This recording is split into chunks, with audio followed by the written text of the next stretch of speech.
Well, first and foremost, we have been documenting Chinese government abuses against Uyghurs and other Turkic Muslims, including gross restrictions on religious freedom, the ability of people to instruct their children in their own language. But we're also pressing for an independent international investigation into these kinds of violations, the way that we would, for example, against the Rohingya in Myanmar or around North Korea or other countries. It's our view that the human rights crisis for the Uyghurs really rises to that level of international scrutiny.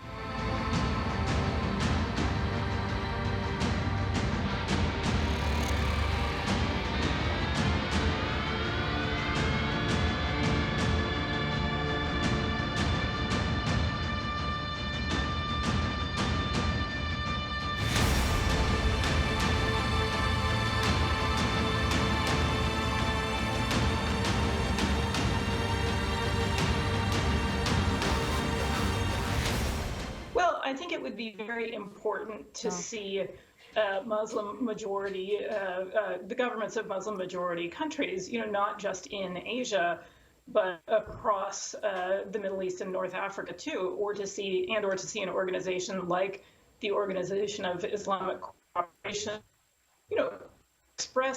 not just express concerns about what's happening to the Uyghurs, but indeed support protections of them. It's been quite distressing to see those governments not join some of the criticisms that have been leveled against the Chinese government and some of the calls to stop this persecution.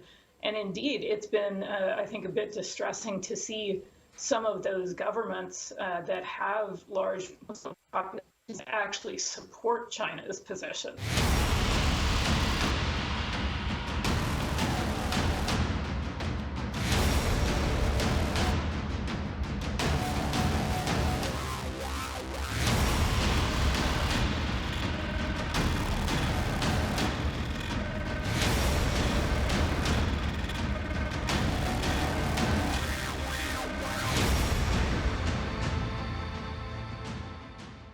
That unless the outside world starts to put more pressure on China and to hold Chinese government officials accountable in the way that they would other abusive government officials, I think we can expect to see the Chinese government essentially try to erase this distinct Turkic Muslim identity. And that would be a catastrophic loss, I think, not just for that community, but for the world.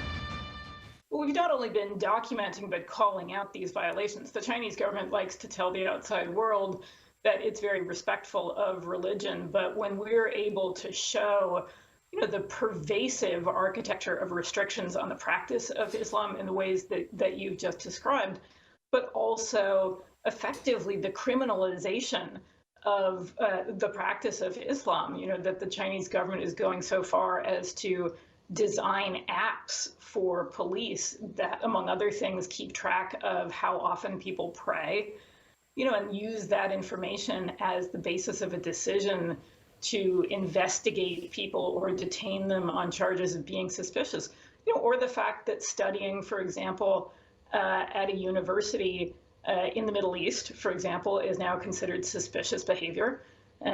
These are both violations of the rights to religious freedom. And, we think that those should also help mobilize faith-based communities around the world, to tell the Chinese government to end its repression.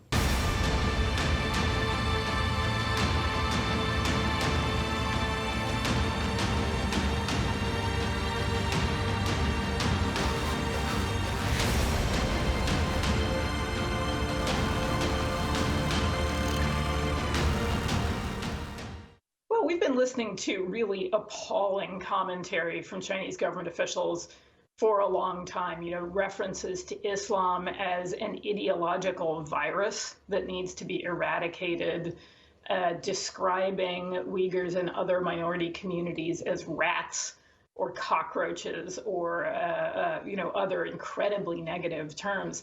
It's remarkable, though, to see Chinese diplomats take these kinds of terms to social media platforms and not expect this kind of blowback. I think it's Twitter and other forms of social media make these kinds of attitudes available for all the world to see. And I think the response and the horror at the use of that kind of language, is not surprising in a way, but also, I think, helpful in a distressing sense to mobilizing international public opinion, around the extraordinary threat this community faces to its religion, its culture, its way of life, its existence.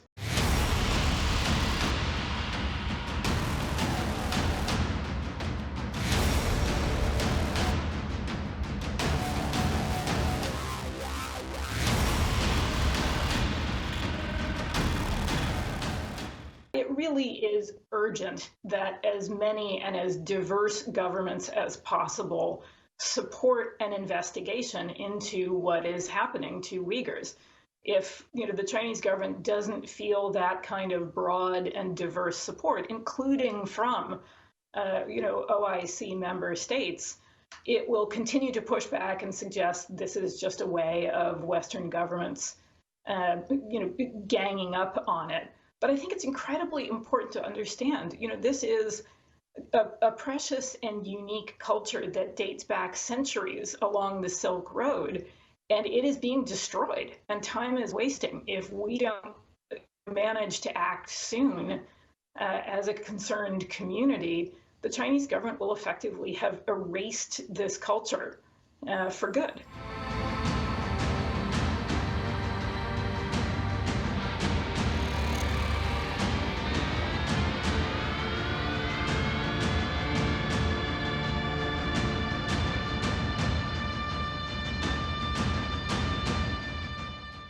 Where an international investigation and the possibility of prosecution or something like targeted individual sanctions on the Chinese government officials who are responsible for these problems. Those are strong deterrent measures that governments can take either individually or as a collective. But I also want to underscore, because it's a problem that's come up in the region a fair amount, is that also providing asylum and safe haven to Uyghurs who are fleeing oppression in China is critical.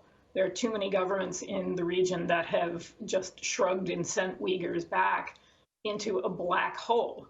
This is a region where people have a well-founded fear of persecution, and not returning them is, I think, one way also of putting some pressure on China and expressing a sentiment that its policies towards this community are unacceptable and won't be tolerated. I don't know that anybody really has the full data set to show that one community is necessarily more targeted than another, but it has absolutely been a core project of Xi Jinping's government to do what it calls sinicizing religion. And what that term really means is forcing all religious communities to be clearly politically loyal to the Chinese government and the Chinese Communist Party. Regardless of whether that's completely in tension with rights or with religious tenets. But across the Uyghur region, one of the ways that's played out has been through the destruction not just of, for example, the old city of Kashgar, which is an incredibly important historical site and cultural mecca, so to speak, but also the destruction of mosques, removing minarets, removing the crescent, even removing Arabic from shop signs. The state has made very clear that this distinct identity can only exist in the very tokenistic ways that the government allows, and not, for the purposes of cultural enjoyment or, faith expressions or the observation of traditions. And, those alone are serious human rights crimes under international law.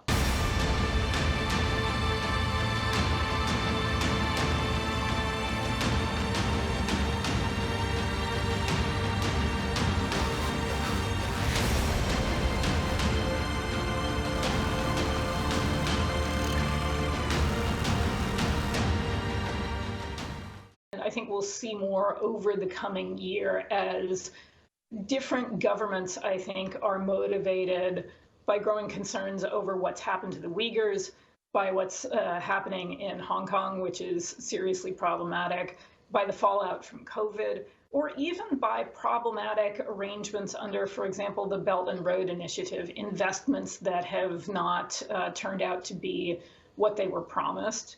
I think different communities and constituencies have been motivated in the last year by different variables.